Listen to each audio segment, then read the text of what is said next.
Today let's talk about strength training. So we don't have an article that we're gonna dissect. Instead, we're just gonna approach this question of how much strength training should we be doing specifically as climbers. And you and I are just gonna maybe talk about our own experiences with coaching different types of athletes and kind of what we do for ourselves. So with strength training, I find that when people ask about strength training and they're not really maybe very experienced, I think they get very overwhelmed. What are some of your basic principles for strength training, especially for newer trainees who might not have really strength trained before? Yeah. Well, I think that the really important thing is this idea of principles. And because if you start with the principles of training, it becomes really easy to at least get in the ballpark. And one of the more important ones is overload. And that one is challenging for people. But when we look at overload, that's simply adding a stress to your system that causes it to be overloaded. So that can be done in anywhere from 1 rep to thousands of reps, right? As far as I can be overloaded by running a 100-mile race, or I could be overloaded by picking up a barbell off the floor one time. But getting the overload within that zone that increases strength in the muscles. And so that's usually an overload that lasts south of 10 seconds, maybe 2 to 5 repetitions, or less than 10 seconds on an isometric. And if we can overload the muscles in any regard in that way, those muscles will start to get stronger. The other principle to keep in mind is regularity or consistency. And it doesn't matter if you have the single best strength workout ever one day. What matters is if you have pretty good overloads over the course of a long enough time for your body to be told to adapt. Because if you only do random sessions, it's more of a trauma than an adaptation stimulus. And so those are going to be the main things: regularity and making sure you're overloaded. You can go to the gym regularly and not do a very hard workout. Like if we went to the gym and you and I go in there and we do 3 V0s and then we go home and we do it every single day, probably not very much is going to happen because it's not that much of an overload for either of us at our current bouldering level. And when we don't overload the system doesn't have to change. And I like to use tanning as an analogy because it makes sense. We're not promoting going out and getting a tan, but if you go outside for 5 seconds and then come back inside, your skin won't feel a need to adapt to that load from the sun. If you slowly overload and go outside and spend progressively more time in the sun as the summer progresses, then your skin starts to make these adaptations. And so we just need to keep thinking in those terms. And the really cool thing is that if you get consistency and overload correct, you start to get stronger. And it happens across the board, which is really cool. Yeah. I think a lot of folks might be confused about what overload means because some people I ask, like, hey, do you strength train? And they'll say, yeah. And then I'll ask them, well, what are you doing? And they'll tell me that they're doing band exercises, or maybe even TRX. Maybe for them, the TRX is challenging. But when you dig a little deeper, you understand that they're actually not getting close to failure. And that's kind of where we want to be, like very challenging and very close to failure. And I also think that some folks might be afraid to get to that intensity. One, it's mentally uncomfortable, it's physically uncomfortable. And I think on the other side of it is that they're afraid to get injured. Yeah. And so I think that part of it, especially if someone's training age is really young, like if they have not been training very much, then they just don't understand what it's like to push themselves and then feel that adaptation over time. Yeah. So that's a huge learning curve, I think, for people. And one thing I've tried to do with my athletes, and I'm curious, like, what your perspective is on this, is that if we introduce a new exercise, I won't really necessarily tell them to push themselves until they feel comfortable with the movement. And then on their last set, let's say like after a couple weeks, on their last set of the exercise, I ask them to go to failure and see how many reps they can do. Yeah. Just to see like what range are they actually in? Are they using the right weight? Yeah. And I think sometimes this can be really enlightening for them that, oh, I could actually push myself a lot more than I expected. Yeah. And so then we adjust the weight based on that last set. Yeah. Yeah. That's an awesome tactic because you could use that in a group setting really easily where you're going to go, we're going to do 4 sets of these exercises and our target is 6 repetitions. And so for the first set, the athletes do 6, second set, they do 6, third set, they do 6. And then the last set, do as many as you can. And then your whole group can pay attention and they're like, whoa, I did 18 on the last set. Clearly they weren't overloaded enough. And so then the next workout, they can go in and add load and then possibly be overloaded. But I still think a slow progression is real positive there. So even if they did do 18, we'll just add 5 pounds and go back into that, whatever that exercise is. Maybe it's squats, maybe it's a bench press, whatever it might be. They can keep coming back. And so it might be a couple more weeks before they actually get to this overload. But you're right. We get them used to technical correctness and we get them used to understanding what this high strain feels like, because some people don't quite know what to do. Because yeah, if you're doing internal and external rotations with a TheraBand, it might feel like exercise, but that's not overloading this entire system enough for you to start seeing changes in the way that your body operates. And I think a lot of people's experience with strength training is either very specific to the sport they've done, like climbers will do pull-ups and edge hangs and things like that, but they'll be like, oh, I'm not going to do legs because I don't want to bulk up, or you don't really use legs when you're climbing. Or their experience comes from physical therapy where they do isolative limited range exercises at a very light load. But the goal of physical therapy is to get you to 0. And the goal of strength training is to get you from 0 to 100, right? And so we want to keep in mind that what we do with strength training is incumbent on the body being healthy enough to do so. So you're done with physical therapy, but you don't just keep doing more physical therapy to get stronger. You have to move into the next gear. Yeah. Yeah. And I think people get confused about what they should be striving for when it comes to a challenge in the muscle or the system, because I think with the TheraBands, it's easy to get to a point where you're burning. Yeah. Like I feel a burn in my muscle. Or the folks who really love ab exercises, like they'll do about 100 reps of something and they get a really good burn. Yeah. But you never see them progress Right. to a harder ab exercise, and they might still complain that their core is not strong enough. Yeah. But they're just so used to that feeling and they think they're doing it correctly. Yeah. And so I would say like strength training is less about the burn and more about like this, it's a mental challenge to be able to hold good technique, good form, while everything feels very, very difficult. You're shaking, maybe you're grinding through the movement. Yeah, it should be performance based. It's like if you went to the crag and you were trying to climb a route and you judge the quality of your experience based on how fatigued you got. It's like, I don't care if I send, I just want to get super duper pumped on this thing. I mean, that's ludicrous. Nobody's going to go out to the performance environment and do that.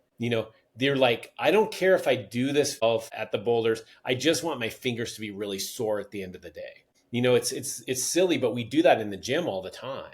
And so what we need to do when we're in the gym is to pursue the goal of the training. And so what is the goal of today's training? It is to increase my strength. Is it to have sore muscles? No. Is it to breathe hard? No. Is it to be nauseous? No. It's to be stronger. And so we address overloading the system, and whether we leave the gym feeling a little bit tired, really tired, or not tired at all, we're more interested in our actual performance. And so I think that we can get lost in that, like feel the need for the burn, or I'm looking for this sense of fatigue, because we've been there in training, and many of us associate lots of fatigue with quality training, but it's really a side effect. And so we should always be looking for those numbers. If you're doing 3 sets of 6 pull-ups, I want to see you add load slowly over the course of a training cycle. And at the end of that training cycle, I should see you be able to do more force with that movement. You should be able to pull yourself with more weight. And I don't care if you were tired or sore or nauseous during that time or not. The really important thing was, did I overload the system correctly? Yeah. Yeah, I think that's a good point to remember why it is that you're training and what qualities are you looking for in your performance climb.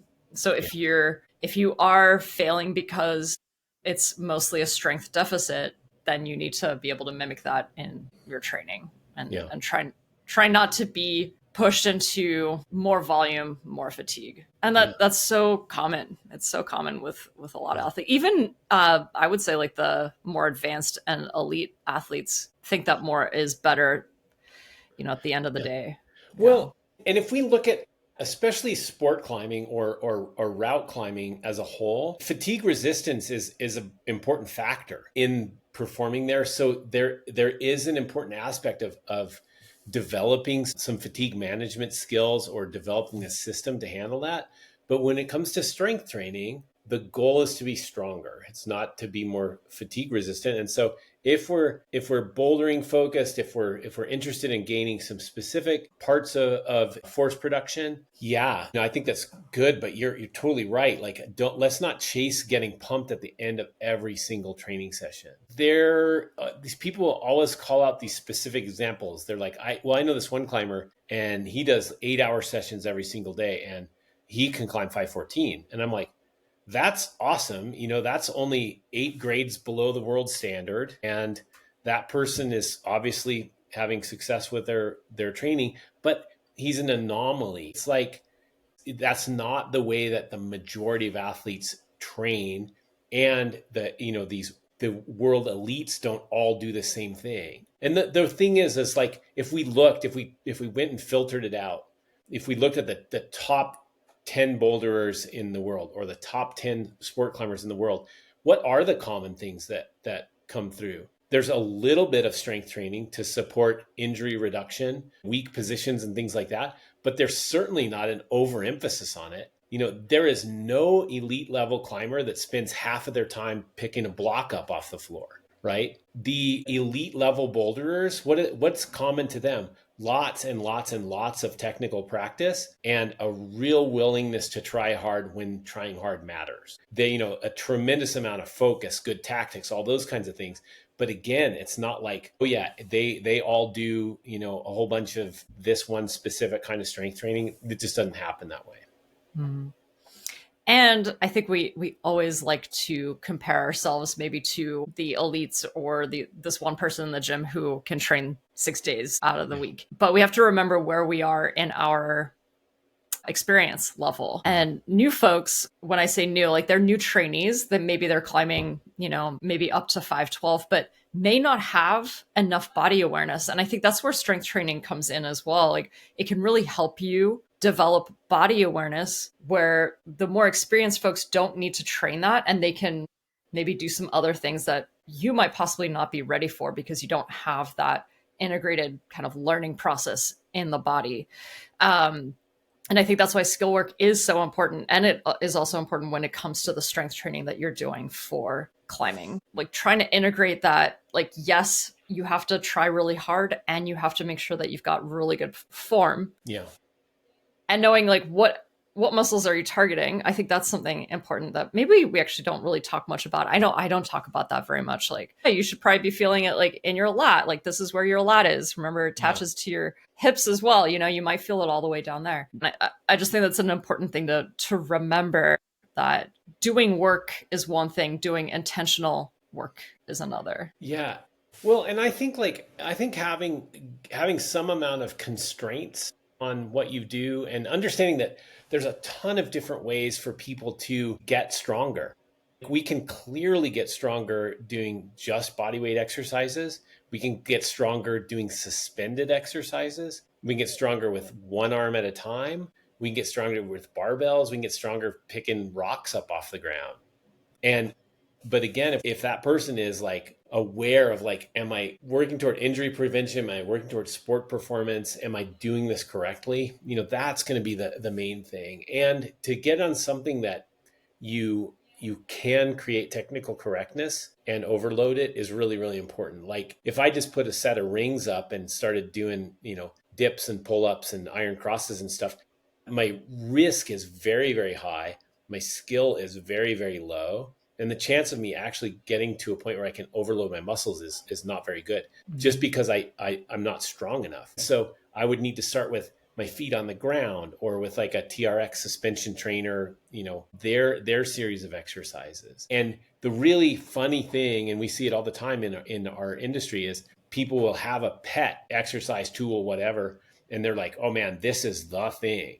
You can use this for all of your fitness, and it's better than all other things. And it's just not true. Kettlebells are super cool. They're great. You can use them for just about anything, but it's not necessarily better. Barbells are cool because they're the absolute easiest way to move a lot of weight. And it's fun to move a lot of weight. But they aren't necessarily superior to doing bodyweight exercises, especially when it comes to supporting sport performance. If my sport was powerlifting, or if my sport was Olympic lifting, yes, I should be doing a lot of barbell work. But if my sport is figure skating, there's a whole menu of things I can choose from that are going to allow me to get stronger and might or might not be appropriate based on my skill with that implement. Yeah. And that's a good point to remember that climbing is a body weight. Like, you're manipulating your body weight. And I do think, actually, like, coming back to body weight exercise, it feels a little bit more complex to me than maybe lifting a dumbbell or a barbell. I think kettlebells take that up kind of a next step, where you do have to have like a pretty decent skill set to use a kettlebell. And I really do think body weight training might be in that category as Yeah. well. Like, there's kind of a huge learning curve there. Well, yeah, I mean, because bodyweight training,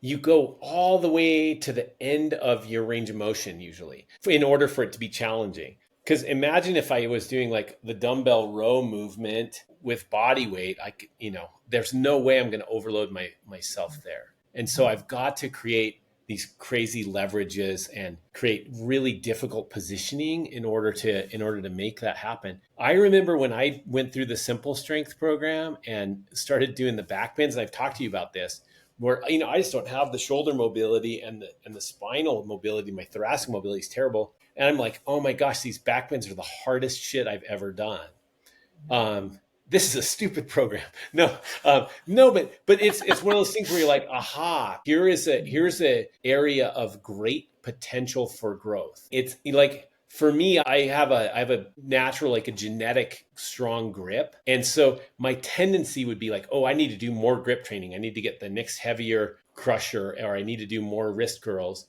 But when it comes to getting stronger and improving, I don't have much window there for getting better. But with back bends and body weight, like single leg squats, single arm push-up variations, sky's the limit. I suck at all of those things. So finding the place within yourself that allows you to go, I'm going to do this to improve rather than I'm going to do this to show how good I am at it. That's a really special zone. And I think body weight exercises can really be that, because there are some damn hard things that you can do. Yeah. So I think that you just pointed out another principle is focus on your weaknesses. Mm-hmm. So kind of like put that in your sight and try to always have that on your path, is go toward, double down on your weaknesses. Yeah. Still work your strengths, but yeah, remember to do that. And it's frustrating. It's so hard. Like, imagine creating an entire workout based on things that you're terrible at. I mean, it would be so demoralizing day after day after day. And so finding the combination of those things, I think is useful. And then like figuring out combinations that are challenging, where the stabilizing muscles start to come into play and maybe they aren't showing up for you. A great example of that is like, a lot of people are good at pull-ups and they're okay at dips, but transitioning between, like in a muscle up movement, this middle position from the face at the bar to the bar is at your chest, is really a hard group to go through. And most people that are doing muscle ups kind of sneak through that with momentum. But if you start to slow that down, you're like, whoa, there's a ton of stabilizers that I just never use at that level of intensity. And single leg squatting, all kinds of like these wide stance things like the TRX flies and things like that. Man, you can very readily come across stuff that you're like, I need to work on this if I want to be strong in this position. Yeah. I'd like to share a little bit of my experience in the last 20 weeks. I've been working on my bench press. So I'd say my bench press and my Nordic curls are some of the weakest parts or movements that I find that I always thought I should be able to do. So I'm just focusing on those two in a session every week. What's great is that I think in the first 10 weeks I started at 115 for 3 or 4 sets of. Jesus, that's a really good bench press right there. Thank you. Oh, thank you. Um, um, and I managed to get up to 125 for 3 or 4 sets, but I plateaued for the last like 10 weeks. And so I saw like, okay, like this is really good, and then plateau. But I've been sick. Stress has been difficult for me. I've been showing up every week, but I don't feel as primed. And how in the first 10 weeks, what I did was something that you told me, Steve. I think this was a Dan John protocol, which was once you can get like 8 to 10 reps at a certain weight, drop the reps and increase the weight and see if you can work your way back up to 8 to 10 reps with that same weight. Mm-hmm. So that's what I was doing. I did 115. I think I did 3 sets of 5. Then I did 3 sets of 6, 3 sets of 7, 3 sets of 8, and then increased my weight and went back down and started again. And I found that actually the last, like 5 weeks, I have not been able to do that at 125. I haven't been able to increase my reps. Yeah. So instead, what I've done is actually I added another set. And nice. Yeah. And that has been going pretty well. Like, so the last 3 weeks, I added a fifth set and I started with like 2 reps for that fifth set. Now I'm up to 4 reps for that fifth set. So I'm increasing that total workload in the session, just slightly different compared to what I did in the first 10 weeks. I haven't tested my 1 rep max. I try not to. It's like something I'm a little afraid of, but I can see that this is going to work for me. In a couple weeks, I'm going to be able to up my weight. At least that's what I'm hoping. And I did the same thing with Nordic curls. I've never been able to do a full body weight Nordic curl. And I've been training them for years. But I've never to this point done it every single week with the mindset of I'm going to try to do 1 more rep I do it with an assisted band. Oh, nice. And so a Nordic curl is basically, so for our listeners, like you anchor your feet, you're kneeling on the ground and you try to come down with your body, like you're bowing down, but you're hinging from your knee and you come back up. And you can assist with a band around your chest. 20 weeks of doing that. And I finally did my first couple reps of body weight Nordic curls. And sometimes it sneaks up like that, where all of a sudden you have the strength, things are firing. Yeah. But really the important, like the things that I took out of that was that I didn't change my program for 20 weeks. I kept challenging myself over those 20 weeks. I didn't give up even though there was this plateau. And so strength training doesn't have to be super complicated. It's like, what are you trying to work on? How can you focus on those weaknesses? And eventually it'll turn out. Yeah. It's easy to turn it up, isn't it? Like, and go like, and I need to be doing like that, outside triceps. And then I need to also be working on this. And I need to do sumo deadlift and regular deadlift and elevated deadlift and trap bar deadlift. And you start throwing all of this stuff in there. But really, I think the most effective programs, and this is one of the things that I think make the Pavel Tsatsouline programs that he's put forth in his book effective for people, and why people think they're like a miracle, is because he puts some constraints down. And he's like, you can only do these 2 exercises. In Simple and Sinister, it's like the kettlebell swing and the get up. In like the Power to the People, I think it's like maybe the side press and the deadlift or something. But whatever it is, it's like these 2 things are all you're gonna work on. And so for a rock climber, I think like you could say we're gonna work on these 2 other things, because like, yes, we want to be stronger at pulling, right? And all of us want to have a greater lock off and whatever else, but we do a ton of that. And so if we just said this is a really simple bare bones strength program for a rock climber, something like bench press and Nordic curls could be really, really great. And especially if you haven't developed strength there's a whole bunch of like neurological breaks that go on if you get real strong on one thing and a weak antagonist. And so if I'm good at pulling, not good at pushing, your body's going to start slowing down that pulling. And so doing something like simply going in, and I'm going to start out with 3 sets of 5 reps of bench press, 3 sets of 5 reps of maybe not something even as complicated as a Nordic curl. Maybe they just do a deadlift, but I'm going to keep it that simple for several weeks. Let yourself get stronger. Let yourself go through this process. But here's the thing, Mercedes, 20 weeks. Are you doing that? You're just doing that 1 day a week, but with some associated other exercises. So Yeah. this workout you've done for 20 repetitions, which is really a high number. I think that right there is educational for anybody, where if you're going to do a thing and you do it 20 times, you're gonna be a different athlete on the other side of that. I think that the people that kind of go like, oh yeah, I tried, power endurance training, didn't work out for me. They didn't do 20 progressive sessions, and so that's part of it. Is we need to get into this realm of understanding the patience required to get there, and that we need to keep going in and overloading despite no immediate feedback. There's no like, oh yeah, wow, I got stronger. That was a killer workout. It's going to be like, I don't think it's working. I don't think it's working. I don't think it's working. And then finally it will work. Yeah. But that's super challenging. So good job on you for getting through 20 of those. And the thing that you learn about yourself is probably as useful as the actual strength gain. Like what do I do when I'm faced with this kind of task? And that I think that's maybe the most valuable training lesson that a climber can learn is like, what are my behaviors when faced with my limitations? And if I can adapt better behaviors, I'm going to be a better climber overall.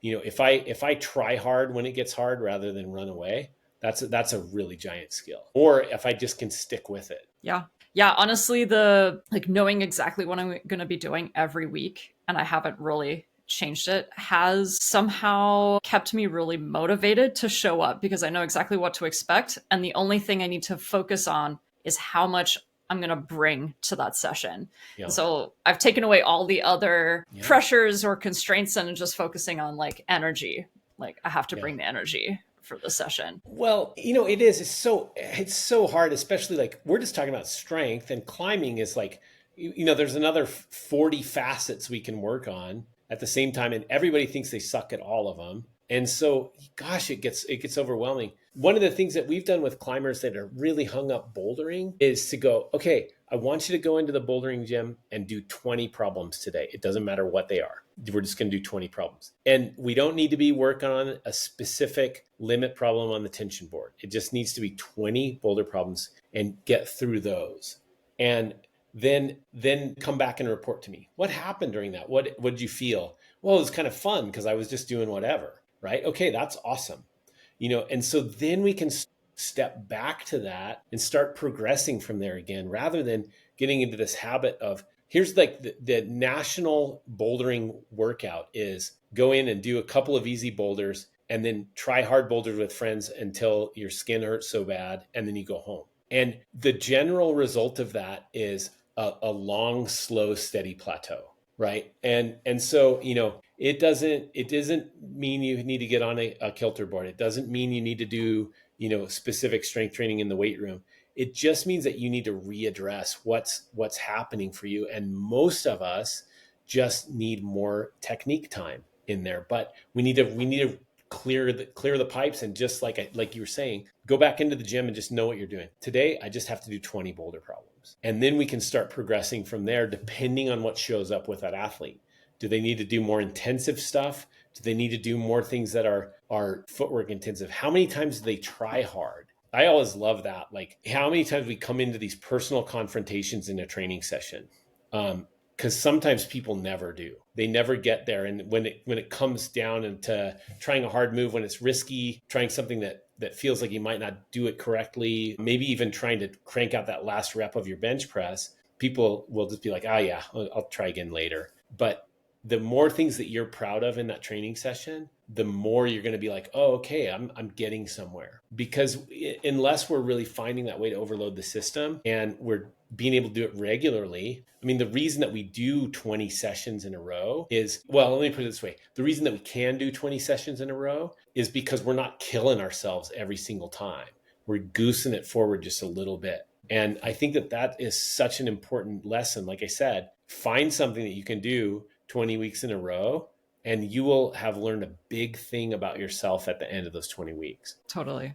Yeah. And the two principles you mentioned in the beginning was progressive overload, consistency. So when it comes to consistency, yeah, we can show up once a week Yeah. and probably see decent results if we show up once a week doing some strength training. From your own experience with, let's say, busy professionals who climb, like, what would be a good principle for them to follow when it comes to frequency? I would say, especially with strength training, it's probably less than you think, but 2 days a week is a pretty good place to start, especially because few of us just strength train. We also want to be climbing, and probably half of the climbers that I talk to also are like a serious mountain biker or something. And so 2 days a week addressing like specific overloads there. Like we want to get in there and try hard.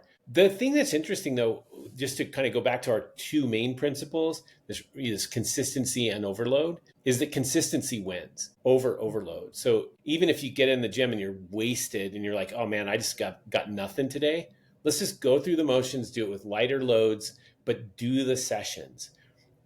A bad session is better than a missed session. And you can go through there, you show up for the training, you hold that place in your schedule, and that's the most important thing for a busy person. Like the number of people that I get to talk to that are parents that are still trying to climb hard, that are like in their 30s and 40s, and they're busy at their job is very, very high. And they're like, there's this stress of like losing whatever they had before. And I think the really important thing is like, don't waste a bunch of time on things that aren't serving you there. So let's make these like quick, intensive sessions, few exercises, and then get back to doing as much fun stuff as you can, more bouldering, more climbing at the gym. Yeah, we can progress and address those things, but with the strength stuff, I don't think like doing more and more and more and more non-specific training is going to lead us to the place we want to be. Yeah. I also think that the variation, I think people either get bored or they think they need to keep changing the exercise Yeah. so that they're feeling challenged. I think years ago there was this misconception of like muscle confusion and Oh how yeah. that's like the best thing for you to get stronger, and therefore it ended up just people always showing up doing something very different Yeah. in their session. And when you do that, one, you're not going to see progress in the thing that you're actually trying to get better at. But yeah, you just never really adapt. Yeah. So I think that's something to keep in mind is like, yeah, come up with some exercises that you really want to enjoy, you might need to work on, and just keep going for it. Yeah, you're totally right. Like novices can adapt to almost anything, and they can be overloaded um, by any random workout. And so that's where like CrossFit is very popular, because these are generally like it's really works well for novice to intermediate athletes to get a little bit more generally fit. But what's really interesting, like there's a research study that showed that walking on a treadmill can increase upper body strength in sedentary overweight individuals. It's like, and that is not a take home that you're like, oh shit, I need to walk on a treadmill more if I want to get to a one arm pull up, right? It's that they're so unfit that anything can help them become more fit. And so random training, muscle confusion or workout of the day or whatever, very, very good to get to like a low level or a decent level of general fitness. But what's interesting is you look at somebody that's an elite level CrossFit competitor, they don't do CrossFit workouts of the day. They do really specific training to attack the little pieces of their sport that they need to get better at, which is very much the same as every other athlete at that elite level. Like, what are the little things I need to keep up with to stay injury proof and get better at certain specific facets of what we're doing? It can't just be random shit. Yeah.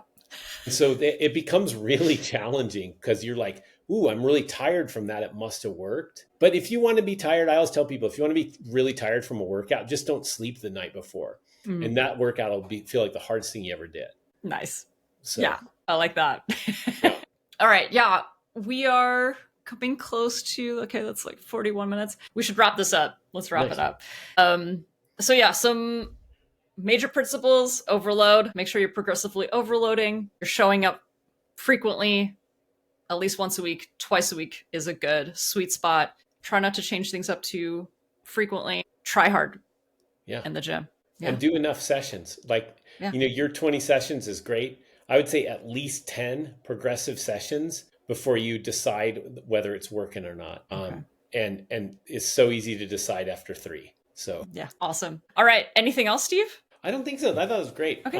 Yeah. It's just those same things where I think athletes just need that reminder of like, keep chugging, don't expect miracles. Yeah.